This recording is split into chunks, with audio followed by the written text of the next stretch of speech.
നമസ്കാരം. ടാലി പ്രൈമിൻ്റെ പഠന ക്ലാസ്സിലേക്ക് എല്ലാവരെയും ഒരിക്കൽ കൂടി സ്വാഗതം ചെയ്യുകയാണ്. ഇന്ന് സംസാരിക്കാൻ ഉദ്ദേശിക്കുന്ന വിഷയം ടാലി പ്രൈം എങ്ങനെയാണ് ഡേറ്റ എൻട്രി കുറച്ചുകൂടി സിംപ്ലിഫൈ ചെയ്തിരിക്കുന്നത് എന്നതിനെക്കുറിച്ചിട്ടാണ്. രണ്ട് പ്രധാനപ്പെട്ട കാര്യങ്ങളാണ് ഈ വീഡിയോയിലൂടെ പറയാൻ ഉദ്ദേശിക്കുന്നത്. ഒന്ന്, മോർ ഡീറ്റെയിൽസ് എന്ന് പറഞ്ഞിട്ടുള്ള ഒരു ഓപ്ഷൻ, അതുപോലെ തന്നെ ചേഞ്ച് മോഡ്. ഈ രണ്ട് കേപ്പബിലിറ്റീസും ടാലി പ്രൈമിൻ്റെ ഡേറ്റ എൻട്രി കുറച്ചുകൂടി ഏറെ സ്പീഡിൽ ചെയ്യുവാൻ നിങ്ങളെ സഹായിക്കും എന്നുള്ളതാണ് ഇതിൻ്റെ പ്രത്യേകത. സോ നമുക്ക് പ്രോഡക്റ്റിലേക്ക് പോകാം. സോ ഞാൻ ടാലി ഓപ്പൺ ചെയ്ത് വെച്ചിട്ടുണ്ട്, നിങ്ങൾക്ക് സ്ക്രീൻ കാണാൻ സാധിക്കുന്നതാണ്. ഇവിടെ ഞാനൊരു വൗച്ചറിലേക്ക് പോവുകയാണ്. ഒരു ട്രാൻസാക്ഷൻ എൻട്രി ചെയ്യാൻ പോവാണ്. ഡിഫോൾട്ടലി പഴയ പോലെ തന്നെ പേയ്മെൻറ്റ് വൗച്ചർ വരും. നിങ്ങൾക്ക് ആവശ്യമുള്ള വൗച്ചർ എടുക്കാം. ഉദാഹരണമായിട്ട് ഞാൻ ഒരു സെയിൽസ് വൗച്ചർ എടുത്തു. ഓക്കെ, ദെൻ ഈ സെയിൽസ് വൗച്ചർ ഇപ്പോൾ ഒരു ഇൻവോയ്സ് മോഡിലാണ്. ഓക്കെ, ഐറ്റം, ക്വാണ്ടിറ്റി, റേറ്റ് എന്നൊക്കെ പറഞ്ഞിട്ട് വരുന്നുണ്ട്. ഇവിടെ സെയിൽസിൻ്റെ ലെഡ്ജർ കൊടുത്തു. ഈ ഒരു മോഡലാണ് എനിക്ക് വേണ്ടത്. ഒരു സർവീസ് അക്കൗണ്ടിങ്, ഞാൻ വിൽക്കാൻ ഉദ്ദേശിക്കുന്നത് ഒരു സർവീസാണ്. അപ്പോൾ അവിടെ ഐറ്റം ഇല്ല, ക്വാണ്ടിറ്റിയും ഇല്ല, അവിടെ ഒരു വാല്യൂ മാത്രമേ ഉള്ളൂ. ഉദാഹരണമായിട്ട് എന്തെങ്കിലും ടെക്നിക്കൽ സർവീസസ് അല്ലെങ്കിൽ ഒരു ട്രെയിനിങ്, ഇങ്ങനെ സർവീസസ് പ്രൊവൈഡ് ചെയ്യുന്ന സ്ഥാപനങ്ങളെ സംബന്ധിച്ചിടത്തോളം അവർക്ക് നെയിം ഓഫ് ഐറ്റം വേണ്ട. അപ്പോൾ അതിന് നമ്മൾ പണ്ട് ടാലി ആണെങ്കിൽ ഓൾട്ട് ഐ ഉപയോഗിച്ചിട്ട് അക്കൗണ്ടിങ് ഇൻവോയ്സ് ആക്കുമായിരുന്നു. അതല്ല എങ്കിൽ നിങ്ങൾക്ക് ഐറ്റവും ഇല്ല, ഇതുമില്ല, നിങ്ങൾക്ക് ഡെബിറ്റ് ആൻഡ് ക്രെഡിറ്റ് വന്നാൽ മതി. അങ്ങനെയാണെന്നുണ്ടെങ്കിൽ നിങ്ങൾക്ക് വൗച്ചർ മോഡിലേക്ക്, ഡെബിറ്റ് ആൻഡ് ക്രെഡിറ്റ് മോഡിലേക്ക് മാറ്റാൻ സാധിക്കുമായിരുന്നു. ഓൾട്ട് കൺട്രോൾ വി ഒക്കെ അടിച്ച് നിങ്ങൾ ചേഞ്ച് ചെയ്യുമായിരുന്നു. സോ സെയിം ഓപ്ഷൻ നമ്മൾക്കിപ്പോൾ കൊണ്ടുവന്നിരിക്കുന്നത് കുറച്ചുകൂടി സ്പീഡിൽ എഫിഷ്യൻ്റായിട്ട് നമുക്ക് ചെയ്യാൻ സാധിക്കുന്നത് ചേഞ്ച് മോഡിലാണ്. നിങ്ങൾ ചേഞ്ച് മോഡിൽ റൈറ്റ് സൈഡിലെ ചേഞ്ച് മോഡിലേക്ക് വന്നാൽ നിങ്ങൾക്ക് ഇതിൻ്റെ ഐറ്റം ഇൻവോയ്സ് വേണോ, അക്കൗണ്ടിങ് ഇൻവോയ്സ് വേണോ, ആസ് വൗച്ചർ വേണോ, മൂന്നും ഇവിടെ ഉണ്ടാവും. സോ നമ്മളിനി ഷോർട്ട് കട്ടുകളൊന്നും കാണാപ്പാടം പഠിക്കേണ്ട. മൗസ് ഉപയോഗിച്ച് വളരെ സ്പീഡിൽ തന്നെ നിങ്ങൾക്കത് ചെയ്യാൻ പറ്റും. ഞാൻ അക്കൗണ്ടിങ് ഇൻവോയ്സ് ആക്കി. അത് അക്കൗണ്ടിങ് ഇൻവോയ്സ് ആയിട്ട് മാറി. സോ നമുക്കിവിടെ ഇനി സർവീസസുകൾ അക്കൗണ്ട് ചെയ്തു പോകാം. നിങ്ങളുടെ സർവീസസുകളുടെ സെയിൽസ് അക്കൗണ്ട് ചെയ്ത് പോകാം. AMC പോലെയുള്ള കാര്യങ്ങളൊക്കെ അക്കൗണ്ട് ചെയ്ത് പോകാൻ സാധിക്കുന്നതാണ്.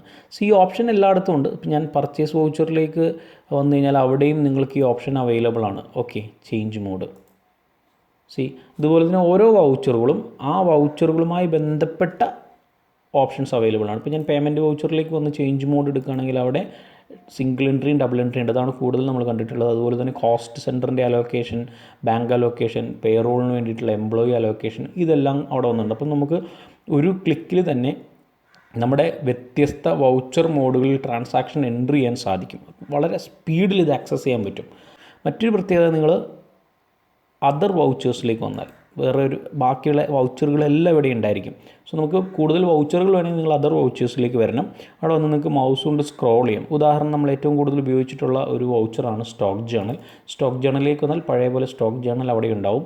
നിങ്ങൾ ചേഞ്ച് മോഡ് കൊടുക്കുകയാണെങ്കിൽ സ്റ്റോക്ക് ജേണലിലേക്ക് മാനുഫാക്ചറിങ് ജേണൽ അവിടെ വന്നു.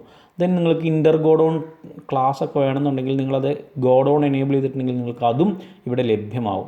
ഓക്കെ, സോ ഇവിടെ നോക്കി മാനുഫാക്ചറിങ് ജേണൽ വന്നു. ഡബിൾ ക്ലിക്ക് ചെയ്താൽ അത് ഓട്ടോമാറ്റിക്കായിട്ട് വന്നു. അപ്പോൾ പുതിയ മാനുഫാക്ചറിങ് വൗച്ചറുകളൊന്നും ക്രിയേറ്റ് ചെയ്ത് കൊടുക്കേണ്ട, നിങ്ങൾക്ക് ഇവിടെ തന്നെ കൊടുത്തൊരു കോസ്റ്റ് ഷീറ്റ് പോലെ ചെയ്യാൻ സാധിക്കും. സോ ഇങ്ങനെ നിങ്ങളുടെ ടാലിയിലുള്ള ഓരോ വൗച്ചറുകളും അതാതിൻ്റെ വൗച്ചർ ടൈപ്പ് അല്ലെങ്കിൽ അതാതിൻ്റെ മോഡിൽ ചേഞ്ച് ചെയ്യാൻ നിങ്ങൾക്ക് ഇനി മുതൽ സാധിക്കും. ഇതാണ് ഒന്നാമത്തെ പ്രത്യേകത, ചേഞ്ച് മോഡ്. രണ്ടാമതായിട്ട് നമ്മൾ പറയാൻ ഉദ്ദേശിക്കുന്നത് ഡേറ്റ എൻട്രിയെ ഹെൽപ്പ് ചെയ്യുന്ന മറ്റൊരു ഓപ്ഷനാണ് മോർ ഡീറ്റെയിൽസ്. ഓക്കെ, അപ്പോൾ നമ്മുടെ രണ്ടാമത്തെ ഓപ്ഷൻ മോർ ഡീറ്റെയിൽസ് ആണ്. ഞാൻ സെയിൽസ് വൗച്ചറിലേക്ക് തന്നെ വന്നു. നിങ്ങൾ നേരത്തെ എടുത്ത പോലെ തന്നെ നമുക്ക് ഇൻവെൻട്രി മോഡിലേക്ക് മാറ്റാം. ഞാൻ ചേഞ്ച് മോഡ് എടുത്തു, ഐറ്റം ഇൻവോയ്സ് എടുത്തു. അപ്പോൾ നമുക്ക് ഐറ്റം സെലക്ട് ചെയ്യാം. ദെൻ ഞാൻ ആദിത്യ എന്ന് പറഞ്ഞ ആളെ സെലക്ട് ചെയ്തു. ഇവിടെ ആദിത്യ എന്ന് പറഞ്ഞ ആളെ സെലക്ട് ചെയ്ത് കഴിഞ്ഞാൽ ഒരുപാട് ഓപ്ഷൻസ് വരുന്നുണ്ട്. ഡെലിവറി നോട്ട്സിൻ്റെ ഡീറ്റെയിൽസ്, ഡെസ്പാച്ച് ഡീറ്റെയിൽസ്, ഇതെല്ലാം എൻ്റർ അടിച്ച് പോരണം. ഇവർക്കില്ലെങ്കിൽ ഓക്കെ, ചിലപ്പോൾ ഒന്നോ രണ്ടോ വ്യക്തികൾക്കായിരിക്കും ഈ ഓർഡറുള്ള, അല്ലെങ്കിൽ എല്ലാ ട്രാൻസാക്ഷനിലും ഈ ഓർഡർ ഡീറ്റെയിൽസ് ഉണ്ടാവില്ല. ഏതെങ്കിലും സെലക്റ്റഡ് ട്രാൻസാക്ഷൻസിൽ മാത്രമായിരിക്കും ഓർഡർ ഡീറ്റെയിൽസ് ഉള്ളത്. നോക്കി എത്ര സമയം ഇങ്ങനെ എൻ്റർ അടിച്ച് പോകുന്നു. സോ ഇതിനൊരു പരിഹാരം ടാലി ആണെങ്കിൽ ഇത് ഡെസ്പാച്ച് ഡീറ്റെയിൽസ് F12 പോയി ഓഫാക്കി ഇടുക എന്നുള്ളത് ഒരു ഓപ്ഷനായിരുന്നു.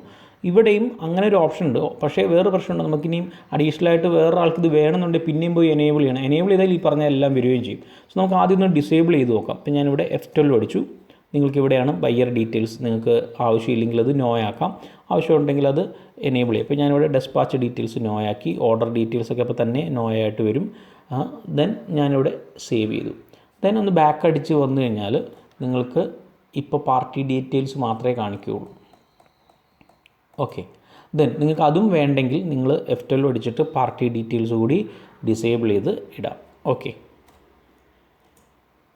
സേവ് ചെയ്തു. സോ നമുക്ക് ആ പാർട്ടിയെ സെലക്ട് ചെയ്യുമ്പോൾ എൻ്റർ അടിച്ച് സെയിൽസ് ലെഡ്ജർ കഴിഞ്ഞാൽ ഉടനെ പിന്നെ ഐറ്റം സെലക്ട് ചെയ്ത് നിൽക്കി വരും. ഇതായിരുന്നു ERP9 ഉണ്ടായിരുന്ന ഒരു ഓപ്ഷൻ. പക്ഷേ പ്രൈമിലേക്ക് വന്നപ്പം ഇതിങ്ങനെ തന്നെയാണെങ്കിലും വേറൊരു ചേഞ്ച് വന്നിട്ടുണ്ട്. ഇപ്പോൾ ഈ ആദ്യത്തെ ANCക്ക് ഓർഡർ ഡീറ്റെയിൽസ് ഉണ്ട്. നമ്മളിനി എന്ത് ചെയ്യണം? F12 അടിക്കണം. അതിൻ്റെ ആവശ്യം പ്രൈമിൽ ഇനി മുതലില്ല. നിങ്ങൾക്ക് മോർ ഡീറ്റെയിൽസ് എന്ന് പറഞ്ഞ ഓപ്ഷനിലേക്ക് പോയാൽ മതി. അപ്പോൾ ഞാൻ ഇവിടെ വന്നിട്ട് ആ പാർട്ടിയെ സെലക്ട് ചെയ്തു. നിങ്ങൾക്ക് മോർ ഡീറ്റെയിൽസ് എടുക്കുകയാണെങ്കിൽ അവിടെ കാണിക്കും എന്താ വേണ്ടത്. ഷോ മോർ കൊടുക്കുകയാണെങ്കിൽ കൂടുതൽ ഓപ്ഷൻസ് നിങ്ങൾക്ക് ഇവിടെ അവൈലബിൾ ആണ്. ഡിസ്പാച്ച് ഡീറ്റെയിൽസ് ആണോ വേണ്ടത്? ഡബിൾ ക്ലിക്ക് ചെയ്യുക. ഡിസ്പാച്ച് ഡീറ്റെയിൽസ് മാത്രം നിങ്ങൾക്ക് കൊടുക്കാൻ സാധിക്കും. ദെൻ വേണ്ട എസ്കേപ്പ് അടിച്ചിട്ട് അടുത്തത് വേണം ഓർഡർ ഡീറ്റെയിൽസ്, അത് മാത്രം നിങ്ങൾക്ക് സെലക്ട് ചെയ്യാൻ സാധിക്കും. അപ്പോൾ ഇതാണ് ഇവിടെ സംഭവിക്കുന്നത്. ഓർഡർ അല്ലെങ്കിൽ ഡെസ്പാച്ച് ഡീറ്റെയിൽസ് മാത്രം നിങ്ങൾക്ക് കൊടുത്ത് മുന്നോട്ട് പോകാൻ സാധിക്കും. ഇപ്പോൾ ഒരു വൗച്ചർ എൻട്രി ചെയ്യുന്ന സമയത്ത് ഒരു ആളെ സംബന്ധിച്ചിടത്തോളം അയാൾക്ക് വളരെ പെട്ടെന്ന് തന്നെ അയാളുടെ ഡേറ്റ എൻട്രി ചെയ്തു പോരാൻ സാധിക്കും. ആവശ്യമില്ലാത്ത കേസിൽ ഇത് എൻട്രി അടിച്ചിങ്ങ് പോരുന്നാൽ മതി. ആവശ്യമുള്ള കേസിൽ മോർ ഡീറ്റെയിൽസ് എടുക്കുക. ഓക്കെ, ഞാനിവിടെ ഈ ഒരു ഐറ്റം സെലക്ട് ചെയ്തു, ബാക്ക് സ്പേസ് അടിച്ചു. ഇനി നിങ്ങൾ മോർ ഡീറ്റെയിൽസ് എടുത്ത് നോക്കി, ആ ഐറ്റവുമായി ബന്ധപ്പെട്ട ഡീറ്റെയിൽസ് നിങ്ങൾക്കിവിടെ കിട്ടും. GST റേറ്റ് ഡീറ്റെയിൽസ് വന്നു.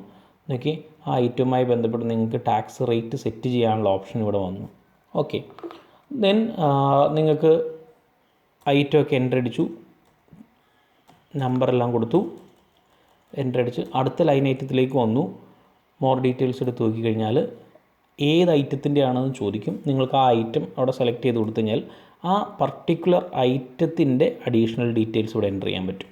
സോ ഒരു വൗച്ചറിന് അഡീഷണൽ ഡീറ്റെയിൽസ് എൻ്റർ ചെയ്യാം, ഒരു ലൈൻ ഐറ്റത്തിന് അഡീഷണൽ ഡീറ്റെയിൽസ് എൻ്റർ ചെയ്ത് കൊടുക്കാം. ഇതാണ് മോർ ഡീറ്റെയിൽസിൻ്റെ പ്രത്യേകത. നമുക്ക് എവിടെ വെച്ച് വേണമെങ്കിലും ആ ഐറ്റത്തിനെ കൺട്രോൾ എൻ്റർ അടിക്കുന്നതിന് പകരം ഓൾട്ടർ ചെയ്ത് എഫക്റ്റീവായിട്ട് മുന്നോട്ട് കൊണ്ടുപോകാൻ സാധിക്കും എന്നുള്ളതാണ് പ്രത്യേകത. മറ്റൊരു ഓപ്ഷൻ ഉള്ളത്, നമ്മളിപ്പോൾ ഞാനിവിടെ മാസ്റ്റേഴ്സിൽ ക്രിയേറ്റ് എന്ന് പറഞ്ഞ ഓപ്ഷനിലേക്ക് വന്നു. അവിടെ ഒരു ലെഡ്ജർ, സപ്പോസ് ഒരു ലെഡ്ജർ എടുത്തു. നമുക്ക് ഇവിടുന്ന് മോർ ഡീറ്റെയിൽസ് എടുത്തു കഴിഞ്ഞാൽ ആ ലെഡ്ജറുമായി ബന്ധപ്പെട്ട എല്ലാ കാര്യങ്ങളും ഇവിടെ കിട്ടും. ഷോ മോർ കൊടുത്തു കഴിഞ്ഞാൽ അതുമായി ബന്ധപ്പെട്ടതെല്ലാം ഇവിടെ കിട്ടും. സോ നിങ്ങൾക്ക് ഇവിടുന്ന് തന്നെ അഡീഷണൽ ഡീറ്റെയിൽസ് ആവശ്യമുള്ള നിലയ്ക്ക് ചെയ്യാം. ഷോ ഇനാക്റ്റീവ് കൊടുത്താൽ ഇനാക്റ്റീവ് ആയിട്ടുള്ളതും കാണിക്കും. ഇപ്പോൾ ഇവിടെ ഇനാക്റ്റീവ് ആയിട്ടുള്ളത് VAT registration details, service tax details, ഇതേപോലത്തെ കാര്യങ്ങളാണ്. ബാക്കിയെല്ലാം എനേബിൾ ആണ്. അപ്പോൾ നിങ്ങളോട് ഡബിൾ ക്ലിക്ക് ചെയ്താൽ ചോദിക്കും എനേബിൾ ചെയ്യണോ. ഉദാഹരണം, നിങ്ങളുടെ കമ്പനിയിൽ കോസ്റ്റ് സെൻറ്റർ എനേബിൾ ചെയ്തിട്ടില്ല. നിങ്ങൾ കോസ്റ്റ് സെൻറ്റർ കൊടുത്തു കഴിഞ്ഞാൽ ഇവിടെ എസ് കൊടുത്തു കഴിഞ്ഞാൽ അത് ഓട്ടോമാറ്റിക്കായിട്ട് എനേബിൾ ചെയ്യും. സോ F11 പോയി എനേബിൾ ചെയ്യേണ്ട ഒരു ആവശ്യം വരുന്നില്ല. സോ മോർ ഡീറ്റെയിൽസും ചേഞ്ച് മോഡും നമ്മുടെ ഡേറ്റ എൻട്രി കുറച്ചുകൂടി സ്മൂത്തായിട്ട് ചെയ്യാൻ നമ്മളെ ഹെൽപ്പ് ചെയ്യുന്ന ഒരു ഘടകമാണ് ടാലി പ്രൈമിൽ. ചെയ്ത് നോക്കുക. സംശയങ്ങൾ കമൻറ്റ് ബോക്സിൽ ഇടുക. Thank you.